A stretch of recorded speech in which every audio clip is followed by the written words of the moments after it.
believe you can have it all. That's one of the things that we believe in. And a lot of times people think that you have to make a choice between this and that, up and down. I believe that when you're in agreement, you can have it all. And when people look at our lives, they think that my wife and I, or they think their pastor or other successful people. They think we're perfect. Yeah. They think we're perfect. Now,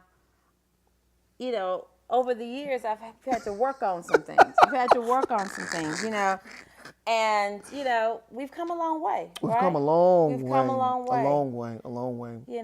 We don't argue over things that we used to argue over. Right. Like milk. I got to tell you this it? milk story. I got to tell you this milk story. Tell them the milk story. Tell them the milk story. Okay, so a lot of times, like I was saying, a lot of times people think that a marriage is devil-proof and they don't have any problems. But the devil can show up in the form we of milk. remember our very first argument. Now, we've had a few since then, but we remember Just a our very handful. first argument. And our very first argument together as husband and wife was over milk. My mother, who is the most perfect woman outside of my wife. She's wonderful. She's that wonderful. I know, said that you are supposed to drink whole milk. She missed the mark. And my wife came in and she bought 2% milk. 2% milk. And we argued and argued and argued over that thing. And then a simple argument about milk turned into this and that, and we started throwing sticks and stuff. It turned into something that, but it was over milk. It was over milk. Can you believe it? But we didn't walk away from each other because of milk. What did your granddaddy? His grandfather was very interesting and had a lot of sayings. What was the saying that your grandfather told us? We had a premarital counseling on the porch. On the porch of his house. And you remember those old porch swing sets? Not the nice sets, but the green ones that kind of rock. We had premarital counseling, not over a few weeks, not over several sessions, just on the porch in about 10 minutes. And what did your grandfather tell us? But what he said was so powerful, and we've lived by it to this day. We have. And he told me, he said two things. He said, number one. One thing we kept, the other thing, we'll have to tell you what the other one was. He said, number one, when you marry your wife, you marry the whole family. And then he said, teeth and tongue fall out. But they don't get rid of each other. And I didn't understand that. I said, your teeth falling out of your mouth.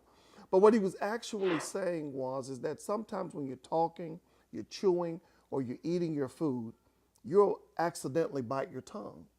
But you don't get rid of your teeth because you get rid of your tongue, and you don't get rid of your tongue because your teeth, you have to work together. Exactly. And that's what we incorporate in our life. So we want to just share on this very first broadcast with you about 4 principles, 4 things that we've lived by and we've incorporated in our life. And we've walked through some of the worst storms, but we loved each other. We stayed with each other. We kept a sense of humor. And that's really actually number one, if I was to tell you anything. You just got to learn how to laugh. You got to have a sense of humor, man. You got to learn how to laugh at life. You have a good disagreement is when you're going back and forth and you're talking and then you just look at each other and just bust out laughing. Yeah. You're like, this is silly. Let's go get something to eat. And you have to learn how to have a sense of humor, man, and understand that, hey, my wife is not perfect. I'm not perfect. See, we think that the other person's supposed to be perfect. You're not perfect. No, you're A not. pastor told me one time, he said, when you find the perfect church, he said, don't join it because you'll make it imperfect. So it's just like a marriage. You're not perfect. Your wife is not perfect. No. But when you love her, you got to love all of her. The good, the bad. The husband, you got to love all of him. The good, the bad, and the ugly. So number one is you got to have a sense of humor.